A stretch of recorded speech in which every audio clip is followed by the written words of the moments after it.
여러분 안녕하세요. 당뇨병 전문의 김신곤입니다. 오늘 여러분들과 함께 나눌 제 강의 주제는 당뇨병에 대한 오해와 진실입니다. 비만과 서구화된 식습관으로 급격히 증가하는 당뇨 질환자. 현재 우리나라 인구 40% 정도가 당뇨병 위험에 노출돼 있는 상황. 당뇨병의 증상으로는 허기짐, 갈증, 빈뇨증이 대표적이다. 치료와 관리를 하지 않으면 평생 합병증에 시달릴 수 있는 무서운 질병. 당뇨병의 예방과 관리는 과연 어떻게 해야 할까? 자, 의학 역사에서 최초의 당뇨병 치료제 뭘까요? 여러분들이 드시는 약들 중에 있습니다. 그런데 제가 드시는 약이라고 했으니까 사실은 정확한 표현이 아닐 수 있는데요. 한번 생각해 보세요. 단백질입니다.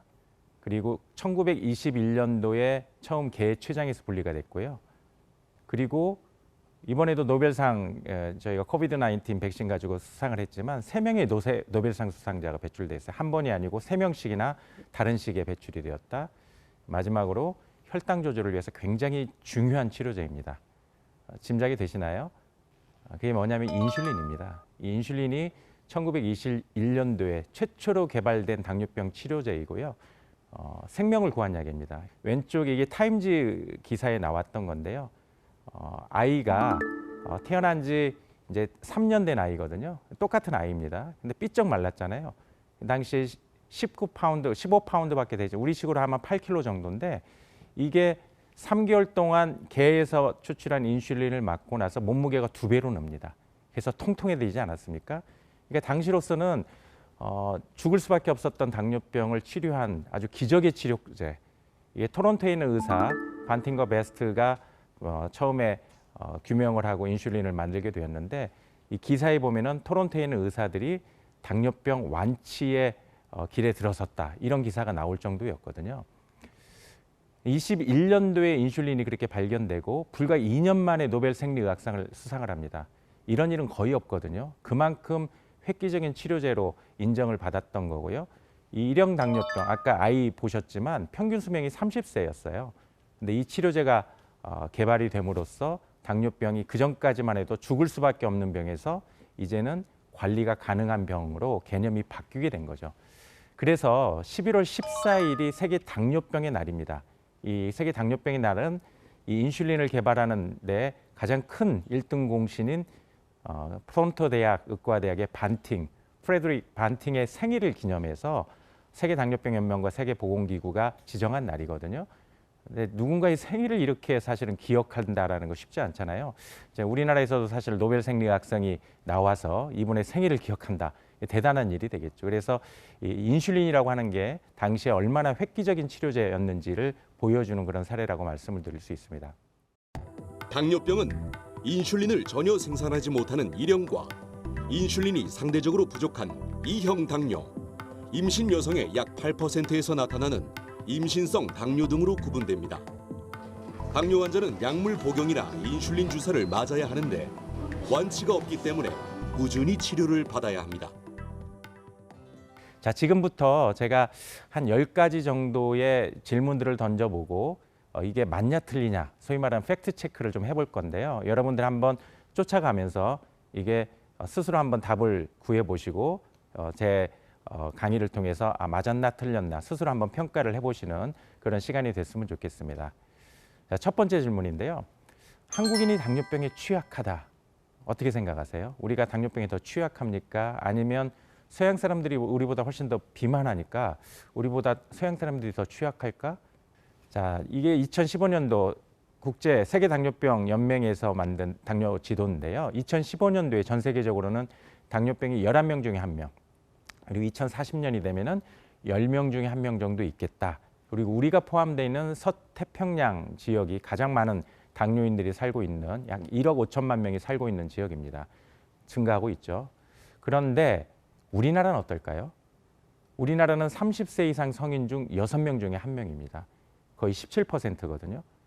이게 우리나라 사람들이 미국이나 유럽 사람보다 더 비만하지 않은데 당뇨병은 이미 그분들보다 더 많아지는 상황이 된 거예요. 2020년도 지금 통계가 이런데 2012년 한 10여 년 전에는 저희 당뇨병의 유병률이 11%대였거든요. 굉장히 가파른 상승세를 보이고 있습니다. 왜 그럴까요? 우리는 가난 시대를 경험한 거예요. 50년대, 60년대 우리 어머님들이 임신했을 때 영양 상태가 좋지 않죠.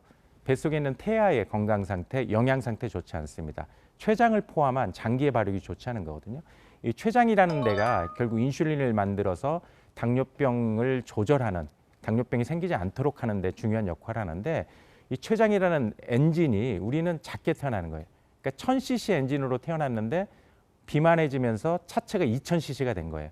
그러니까 그 차체를 끌고 다니기 되게 힘들겠죠. 반면에 미국 사람들은 애초에 2000cc 엔진인 거예요. 차체가 좀 커져도 2500cc, 3000cc라 할지라도 끌고 다닐 만한 거죠. 그래서 저희가 당뇨병을 빈곤했다가 풍요로워질 때 많아지는 병, 빈곤과 풍요가 만나는 병, 이런 표현을 쓰기도 합니다. 당뇨병은 우리 몸이 대사를 조절하는 호르몬인 인슐린에 대한 저항성이 높거나 췌장의 기능이 떨어지면 발생할 가능성이 큽니다. 그런데 국내 의료진 연구 결과 우리나라 사람들의 췌장 크기가 나이와 체격이 비슷한 서양인보다 더 작은 것으로 나타났습니다. 췌장 기능에 영향을 주는 췌장에 들러붙은 지방의 양도 우리나라 사람이 서양인보다 많았습니다. 자, 그 다음 질문인데요. 3다 증상이라고 많이 들어보셨을 거예요. 당뇨병의 증상이다. 세 가지가 많다는 거죠. 다음, 혈당이 높아지면 수분이 소변으로 많이 빠지게 되면서 다뇨가 생기고, 그래서 물을 많이 먹게 되고, 또 칼로리가 많이 유실되니까 많이 먹게 되는 다식. 그래서 다뇨, 다음, 다식. 이 3다 증상이 당뇨병의 대표적인 증상이고요. 이게 심해지면 체중도 빠지게 되거든요. 그런데 이런 증상이 있을 정도가 되면요, 그건 혈당이 굉장히 높은 겁니다. 그러니까 보통 우리가 당뇨병이 공복 혈당 8시간 이상 금식한 다음에 126을 넘어갈 때 당뇨라고 얘기하는데, 혈당이 130, 140, 150 증상이 거의 없습니다. 그냥 약간 피곤함이 있다. 그래서 당뇨병의 가장 흔한 증상이 뭐냐 이렇게 질문을 한다면, 가장 흔한 증상은 증상이 없는 무증상이다. 그래서 나는 증상이 없으니까 괜찮다? 이렇게 위안을 삼으시면 안 돼요. 증상이 없기 때문에 사실은 증상이 없이 몸을 망가뜨리는 무증상의 살인자, 침묵의 살인자, 이런 표현도 쓰는 거거든요. 자, 고지혈증 얘기 많이 들어보셨을 거예요. 당뇨 있는 분들이 고지혈증 동반되는 경우가 적지 않습니다. 그런데 이렇게 의문을 표하시는 분들이, 나는 고지혈증이 없는 당뇨인인데 자꾸 고지혈증 약을 먹으라고 한다. 이거 맞느냐? 이거 필요 없는 거 아니냐? 이런 질문을 해볼 수 있겠죠. 이 질문에 대한 답을 하기 위해서는 내가 당뇨 관리를 잘 못했을 때 어떤 합병증이 생기는지를 잘 알아야 돼요. 맨 왼쪽에 보는 거는 우리 망막, 눈이거든요.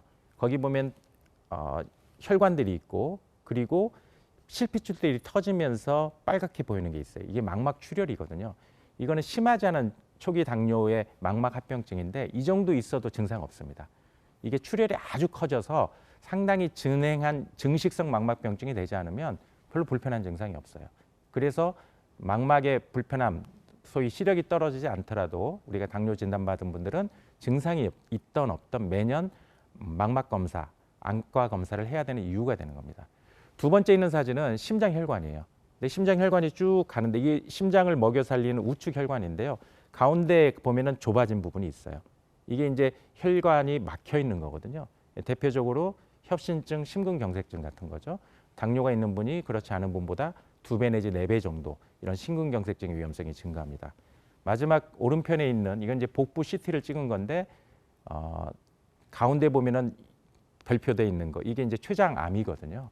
근데 당뇨가 있으면 미세혈관 합병증, 대표적으로 눈에 생기는 거, 콩팥에 생기는 거, 신경에 생기는 거, 작은 혈관에 생기기 때문에 저희가 미세혈관 합병증이라고 하고요.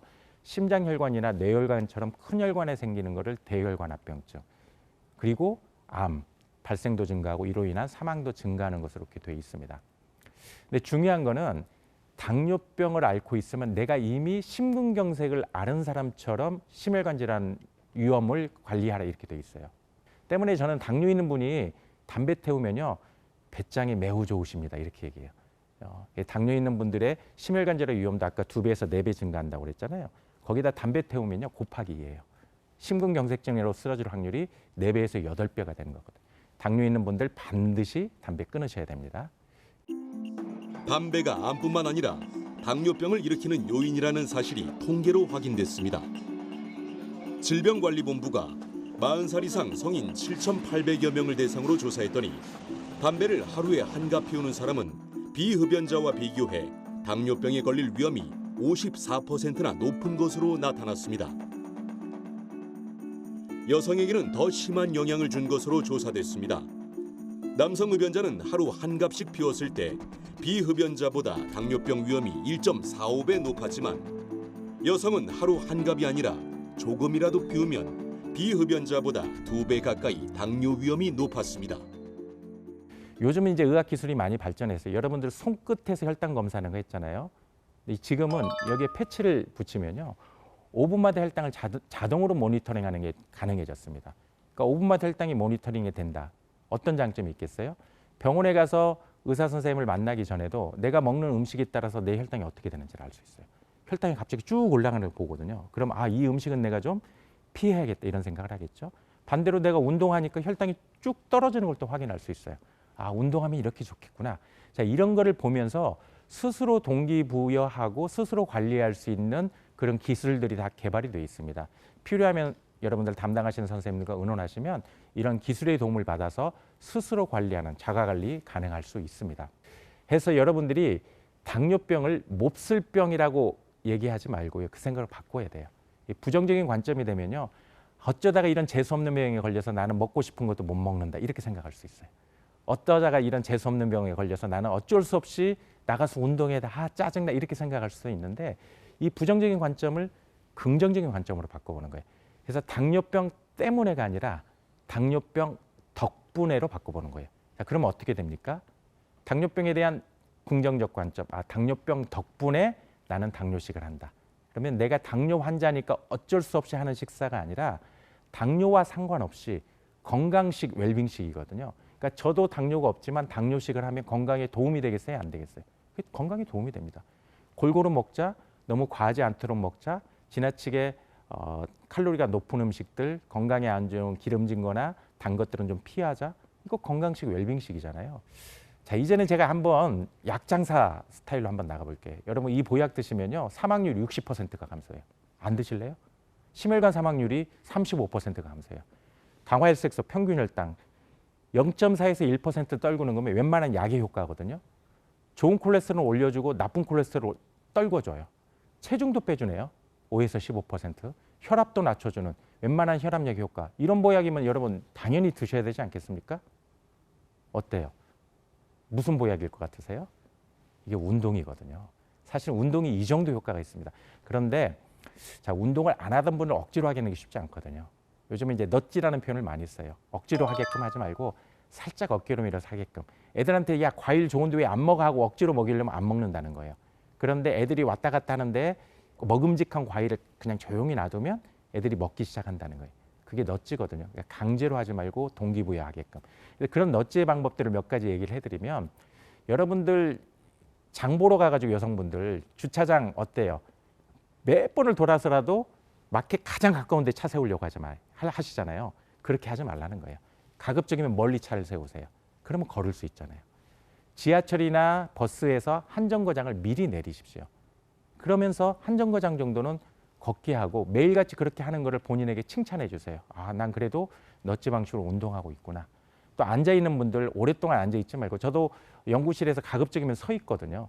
그러다가 다리 아프면 좀 앉는 방식인데 여러분 그 정도는 못하더라도 한 15분에 한 번씩은 내가 서겠다 이런 것들 그리고 양치하면서 스쿼트 하는 것 이런 방식으로 다양하게 여러분들이 넛지의 방식으로 생활 속에서 운동할 수 있습니다. 이런 운동들을 좀 하시길 바랍니다.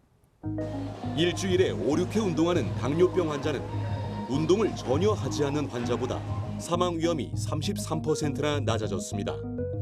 특이한 것은 일주일에 5, 6회 운동하는 당뇨병 환자가 운동을 전혀 하지 않는 정상인보다도 사망 위험도가 낮다는 것입니다. 자, 좋은 당뇨약의 조건이 있죠. 혈당 낮추는 거, 동반질환, 혈압이라든지 고지혈증, 비만을 해결해 주면 좋겠고 대혈관 합병증이라든지 미세혈관 합병증, 더 나아가서 암을 예방하는 데도 도움을 주면 좋겠고 생명을 구할 수 있으면 더 좋겠죠. 당뇨병의 병인 그러면 저희가 맨 처음에 배울 때는 하나는 인슐린 저항성, 하나는 췌장에서 인슐린 분비를 못하는 인슐린 분비장애 이 두 가지 병인만 얘기했거든요. 지금은 이게 12가지나 됐어요. 그리고 이 12가지를 겨냥한 약제들이 웬만하면 다 개발이 돼 있습니다. 또 한 가지는 인슐린, 1921년도에 개발돼서 지금 100년 이상의 역사. 100년 동안 인슐린은 계속 중요한 치료제로 자리 잡고 있거든요. 이 얘기는 100년 이상 장수하는 약제, 좋은 약인 거죠. 명품 약제인 거죠. 최근에는 인슐린은 매일 맞는 주사였는데 일주일에 한 번 맞는 인슐린도 개발이 돼서 지금 우리나라에서도 다 임상 참여하고 참여한 분들의 연구 결과들도 굉장히 잘 나오고 있거든요. 먹는 인슐린도 있고요. 또 인공 췌장도 굉장히 고가이긴 하지만 FDA의 승인을 받아서 일부는 지금 사용되고 있는 치료법입니다. 그래서 여기 계신 분들, 듣고 계시는 청취자분들, 내가 당뇨가 있다고 실망하지 마세요. 특히 고령 있는 분들, 내가 당뇨병에도 불구하고 당뇨병 덕분에 여러 가지 위험 요인들을 잘 관리한다면 요즘 뭐라고 그러죠? 건강 100세, 너끈히 가능하다. 이렇게 말씀드릴 수 있겠습니다. 예, 저희 당뇨센터에서 미수 88세죠. 88세를 넘기도록 건강하신 분들에게 감사패를 드리곤 했어요. 당뇨병과 인생 역사를 함께하며 미수를 넘기도록 세월을 이겨내신 우리님께 감사와 존경의 마음을 담아드립니다. 그때 제가 위풍당당 이 표현을 쓰거든요. 위약하지도 않고 풍파에도 굴하지 않고 당당한 당뇨인. 그래서 여러분 당뇨병 때문에 이런 생각하지 마시고 당뇨병 덕분에 더 가슴 펴고 위풍당당한 당뇨인이 되시기 바랍니다. 당뇨병에 있음에도 불구하고 굴하지 않고 당뇨병 덕분에 더 건강한 삶을 살아가시는 여러분들이 되시길 바랍니다. 감사합니다.